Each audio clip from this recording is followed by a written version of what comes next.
রাজ্যে পালা বদলের পর হিংসা রুখতে রাজপথে বিজেপির ভাবী বিধায়ক জগন্নাথ চ্যাটার্জি বললেন, যারা নতুন বিজেপি হয়ে ভাঙচুর করছেন, এসপিকে বলেছি আগামী 5 বছর যেন তারা জেলে থাকে।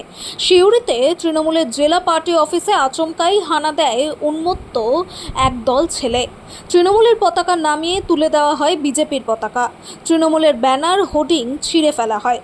খবর পেয়ে তড়িঘড়ি সিউড়িতে তৃণমূলের পার্টি অফিসে পৌঁছে যান সদ্য বিজেপি থেকে জয়ী জগন্নাথ চট্টোপাধ্যায়। তিনি তৃণমূলের পার্টি অফিসে বিজেপির পতাকা খুলে দেন এবং তৃণমূলের যে সমস্ত ব্যানার খোলা হয়েছিল সেগুলিকে একপাশে রেখে দেওয়ার নির্দেশ দেন। ভাবী বিধায়ক জগন্নাথ স্পষ্টত জানিয়ে দেন, যারা এরকম উন্মত্ত তা করছে তারা বিজেপির লোক নয়। বিজেপির হয় মুক্ত পরিবেশ চাই। হিংসায় বিশ্বাস করে না বিজেপি। হঠাৎই কিছু লোক বিজেপি সেজে এসব করছে। তাদের বিরুদ্ধে কড়া ব্যবস্থা নেওয়ার জন্য পুলিশ সুপারকে বলা হয়েছে, যাতে আগামী 5 বছর এইসব লোকগুলো বাইরে না থাকে।